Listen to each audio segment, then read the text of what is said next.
In my last video, I went through how to assemble these chipboard house kits step by step.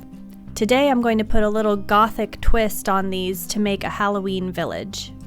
So here I'm putting together the house kits, one of each design, and I'm assembling just the top of the house and leaving them separate from their bases.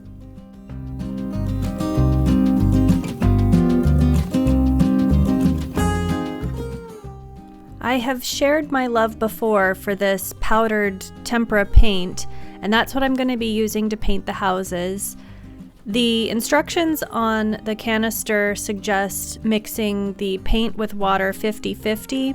I typically put in a little less water than what is suggested so that it's fully opaque and a little bit on the thicker side.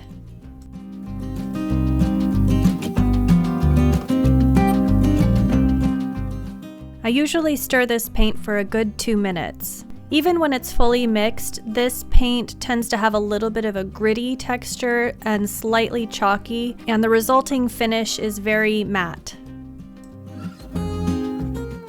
This is a mop brush. It's soft and full and is great for pushing paint up into the eaves and getting a lot of coverage with very few brush strokes.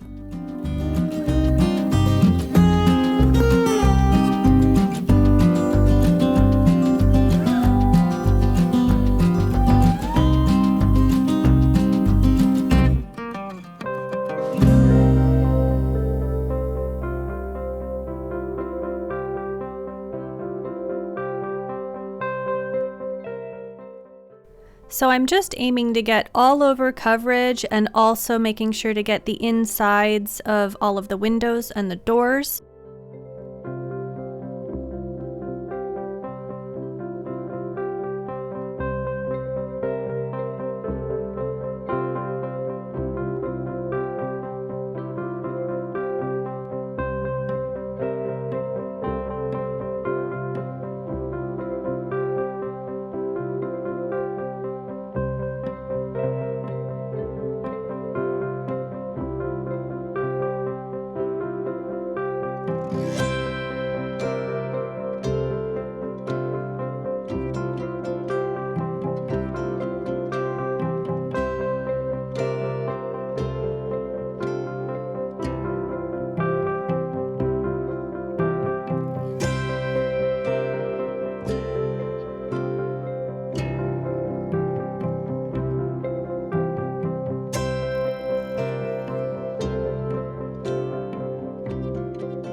So now I'm setting about to finish the rest of the houses, a black coat on all of them, and this paint dries really quickly, so I'll just finish these up and then I'll be ready to install the windows and doors.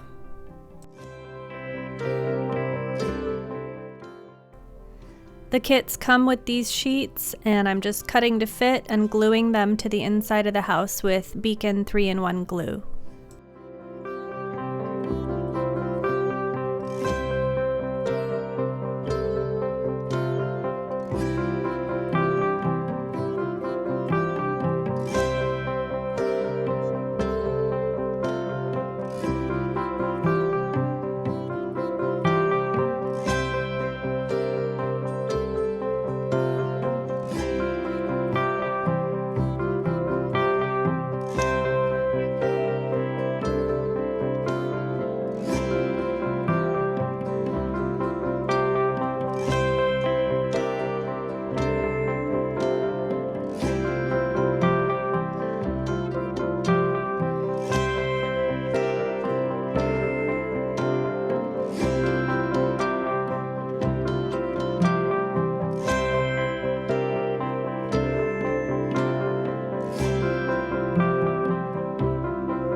Once all of the windows and doors are in, I'm attaching the houses to the bases. Some of the walls have bowed out a little bit from the paint, so I'm just squeezing those in when I press it down onto the base.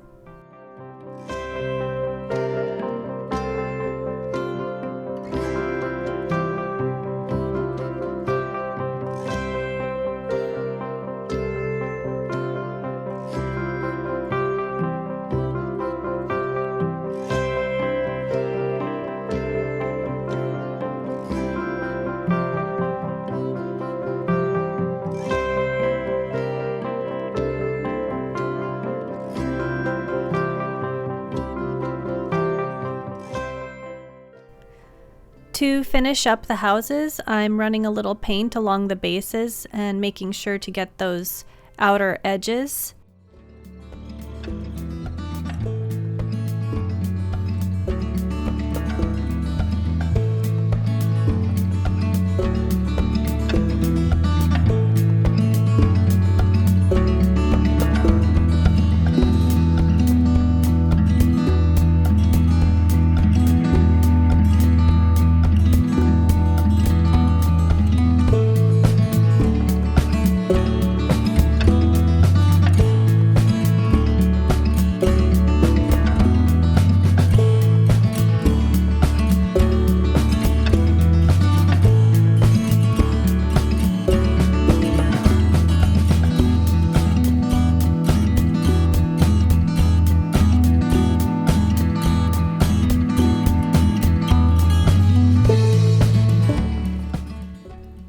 I wanted to add a little bit of fall color to my village setup, so I'm going to make some colorful painted leaves just for kind of a scenic effect. This is roll paper, it's like a white craft paper, and I'm just painting stripes of watered down, this is more of that powdered tempera in different colors. And so I'm coating the paper, and then I took it outside to let it dry in the sun and it gets nice and crinkly. And then I can turn it over and apply more paint to the back, let it dry again. And then I'm going to use a little leaf punch to create a confetti of leaves to sprinkle all around the houses.